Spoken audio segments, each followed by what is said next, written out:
सुप्रभात बच्चों। आज हम पढ़ने जा रहे हैं पाठ 1 में अमर शहीदों का चारण, जिसमें हम अमर शहीदों को याद करते हैं और उनके बलिदान को सिर झुकाकर नमन करते हैं। तो कविता है, मैं अमर शहीदों का चारण उनके यश गाया करता हूँ। जो कर्ज राष्ट्र ने खाया है, मैं उसे चुकाया करता हूँ। सच है याद शहीदों की हम लोगों ने दफनाई है, यह सच है उनकी लाशों पर चलकर आज़ादी पाई है।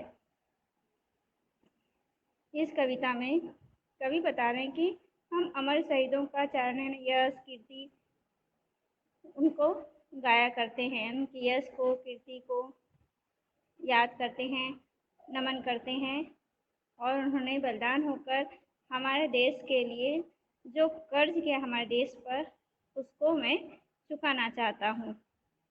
कहते हैं कवि कि ये बात सही है कि शायद शहीदों को हम लोगों ने दफनाया है, यानी हम लोगों ने अगर अमर जवान शहीद नहीं होते तो हमें आज़ादी नहीं मिलती।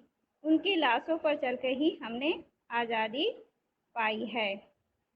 दूसरा कविता है, उन गाथाओं से सर्द खून को मैं गाया करता हूँ।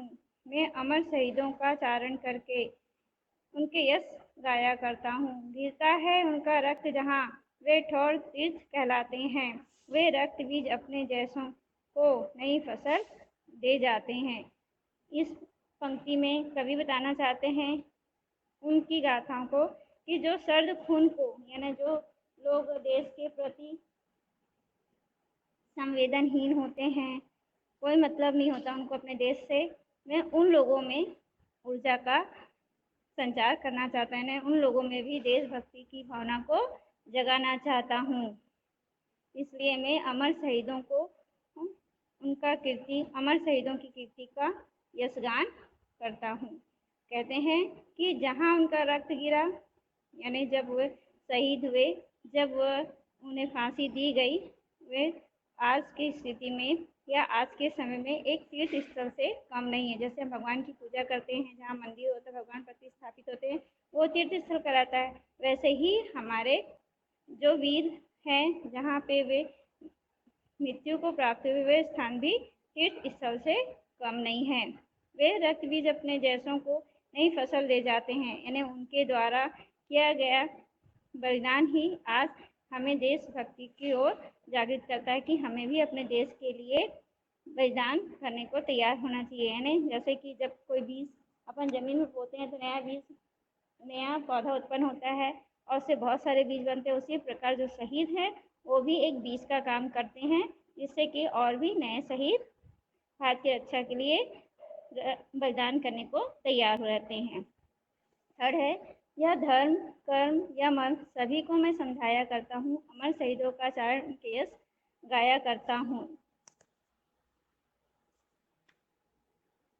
वे अगर ना होते तो भारत मुर्दों का देश कहा जाता। जीवन ऐसा बोझ होता जो हमसे नहीं सहा जाता। यहाँ पे कवि बताना चाहते हैं कि मैं मन धर्म कर्म सभी को समझाना चाहता हूँ, यानी उनको देश की रक्षा के लिए प्रेरित करना चाहता हूँ। और किसके माध्यम से प्रेरित करना चाहते हैं? अमर शहीदों के माध्यम से, उनकी यश गाथाओं को सुनाकर, कि अगर वे ना होते तो भारत मुर्दों का देश कहलाता है। यानी अमर शहीद नहीं होते, वे देश के लिए आगे नहीं आते, अपना बलिदान नहीं करते, तो शायद आज भी हम अंग्रेजों के गुलाम होते, जो कि एक मुर्दों से कम नहीं होते, क्योंकि गुलाम व्यक्ति का अपना कोई अस्तित्व नहीं होता है। हमारा जीवन भी गुलामी के कारण बोझ होता, जो कि हमसे सहन नहीं होता। फोर्थ है, इस पीढ़ी में उस पीढ़ी के भाव में जगाया करता हूँ। मैं अमर शहीदों का चारण उनके यश को गाया करता हूँ। पूजे ना गए शहीद तो फिर वह बीज कहाँ से आएगा? धरती को माँ कहकर मिट्टी माथे से कौन लगाएगा? मैं चौराहे चौराहे पर ये प्रश्न उठाया करता हूँ। जो कर्ज राष्ट्र ने खाया है, मैं उसे चुकाया करता हूँ। इस पद्यांश में कवि बताते हैं कि इस पीढ़ी से उस पीढ़ी यानी जो जनरेशन आने वाली जनरेशन है वो उनमें यह भाव जगाना चाहते हैं। यह भाव जगाना चाहते हैं मतलब देश के प्रति प्रेम भावना, बलिदान की भावना, जो कि अमर शहीदों का यश गान करके उनके किए गए बलिदान को याद करके जगाया जा सकता है।